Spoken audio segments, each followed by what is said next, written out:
Welcome to the Washington Week Extra. I'm Robert Costa. President Trump is not only facing political blows from John Bolton's book, he's also facing them from the highest court in the land. The president suffered two key losses at the Supreme Court this week, which ruled against his administration on cases regarding LGBTQ rights and on immigration. On Monday, the Supreme Court ruled existing civil rights laws protect LGBTQ workers from discrimination. That's a huge victory for the gay rights movement. Justice Neil Gorsuch, a Trump appointee, wrote the majority opinion in the 6-3 ruling. And on Thursday, the court ruled that the administration could not move forward with its plan to end DACA, the Dreamers program. Chief Justice John Roberts, a appointee by George W. Bush, sided with his more liberal colleagues in both cases. The president reacted to the rulings in a tweet Thursday, describing them as, quote, shotgun blasts into the face of people that are proud to call themselves Republicans or conservatives. Later, he added to it asking, quote, do you think the Supreme Court doesn't like me? Joining me tonight, Yamiche Alcindor, White House correspondent for the PBS NewsHour, Geoff Bennett, White House correspondent for NBC News, Susan Page, Washington bureau chief for USA Today, and Josh Dawsey, White House reporter for the Washington Post. Josh, inside the White House, what's been the response to the court moving left? Well, you saw the president's frustrations with those on Thursday, particularly the DACA ruling. He said little on Monday about the LGBTQ ruling. One of the things that my White House sources are watching closely is what the Supreme Court is going to rule about his tax returns. They're expecting that to come down soon, and that could force the president to reveal some of his tax returns. Obviously, he has not wanted to do that. He has resisted years of efforts, and that would be seen as a personal affront if the court forced him to do that. So when you talk to people in the building, there was a lot of frustration about the DACA ruling on Thursday, but you also hear a lot of chatter about the tax returns ruling that's expected to come soon. Yamiche, what does the DACA decision mean for Dreamers? I think it's to be determined, because Dreamers are a class of young people in this country who have really, they feel been disappointed by both Democrats and Republicans.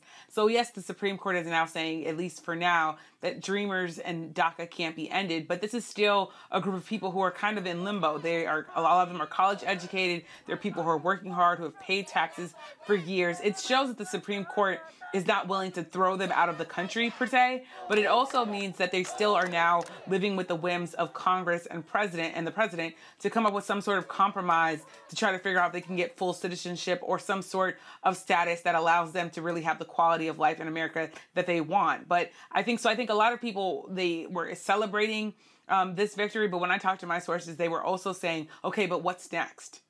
Josh, I see you want to jump back in. Well, with the DACA ruling, if you talk to White House officials on Thursday, they say they are going to essentially just try and strip it again and just use different justification. In their interpretation of the ruling, they think the Supreme Court said they could still do this. They just couldn't do it with the rationale that they previously gave. So I think you're going to see an effort from the White House in upcoming weeks to try and basically do what they did before, but just justify it differently, is what my sources are saying right now. Susan, some conservatives were surprised by Justice Gorsuch, yet we've seen throughout American history justices have an independent streak at times. You know, it's a lifetime appointment, so you're not beholding, not even to the president who appointed you or to the party that you represented at that time. And you see that in both these rulings. With Gorsuch, you know, there's also a tradition, I think, of Western conservatives where they're conservative on economic matters, foreign policy matters, but they tend to be libertarian when it comes to matters of personal behavior. We saw that with Barry Goldwater. Barry Goldwater was pretty libertarian when it came to issues like that. So I think that may have also been reflected in this decision. When just one quick word about the DACA ruling, it's only a reprieve for DACA recipients. On the other hand, it's unlikely, it seems to me, that the president will be able to go through this process again and get through the court challenges before Election Day in November. So this is an issue that voters may decide by how they vote for the president and for Congress in November. Geoff, what are you watching? You've been tracking these developments on gay rights and civil rights all week, as well as DACA. Well, a couple of things strike me as interesting about this. One is that the court is now really in line with where the American public is on these two issues, LGBTQ rights and DACA, even though the president isn't necessarily, share the same view. But the other thing I learned in talking to some Republican sources is that, in their view, the Supreme Court really handed President Trump a gift in that the DACA policy is fairly popular. Most Americans do not believe that young people who were brought to this country illegally through no fault of their own, most Americans don't believe that they should be deported. And so a couple of Republicans I spoke to said that in many ways, the Supreme Court basically erased this for the president. All he had to do was say he disagreed, that his administration was going to review it, and then perhaps address it after the election, assuming he wins a re-election. But this notion that he's going to try to resubmit the case soon, they say, is probably not the best course. Josh, the Trump administration took a position on the gay rights case, but are we going to see that factor at all in the president's re-election campaign, or is he going to leave that mostly on the shelf politically? Well, the president hasn't touched that issues politically nearly as much as he's touched lots of other issues.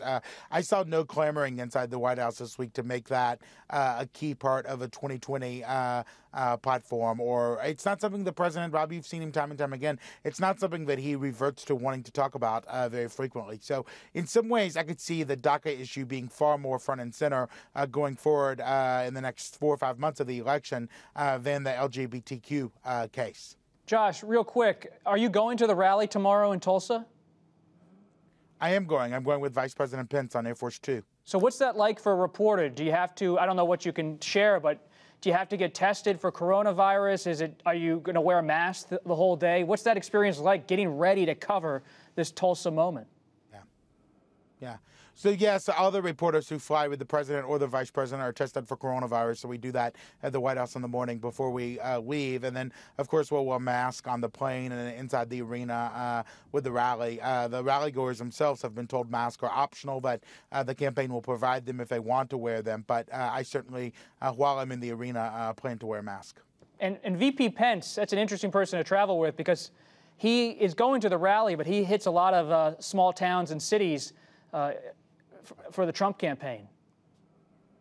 Yeah, and you could certainly see him doing, several stops or at least one stop before the rally. He often does when he goes to these rallies. He will do something in the town or the city where he's going in the afternoon, and then he usually introduces the president and then leaves before the rally ends. He's kind of a warm-up act for the president. He gives a fulsome and robust introduction and gives the president all sorts of praise, and then his plane is usually wheels up while the president is still talking.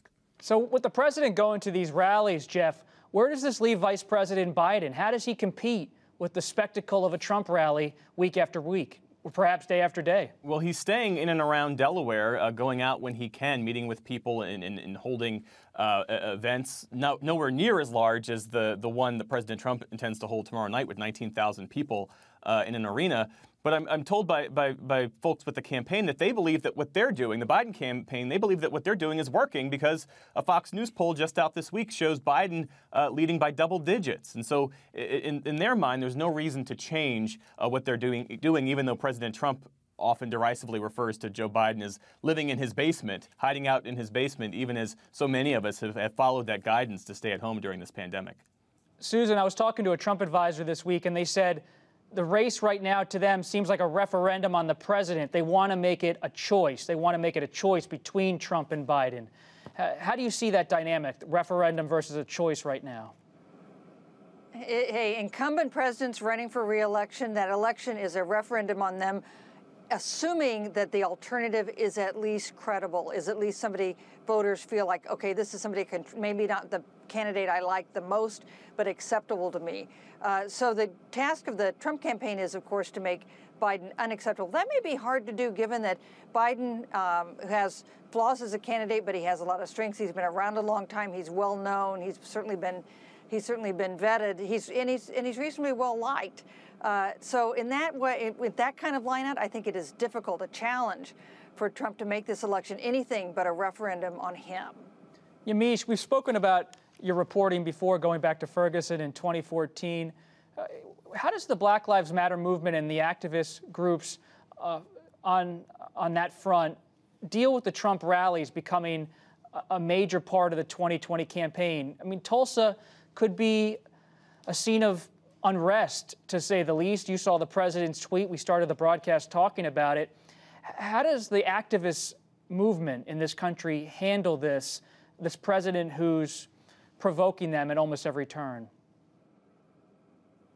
Based on the activists that I've talked to, what they're feeling is that America is at least starting to understand what they mean when they say Black Lives Matter, what they mean when they mean that African Americans are just not treated equally in this country. So when I talk to activists, yes, they're concerned that President Trump tends to suck all the oxygen out of the room. He has this Tulsa rally. Everyone's going to be looking at it. Everyone's going to be covering it.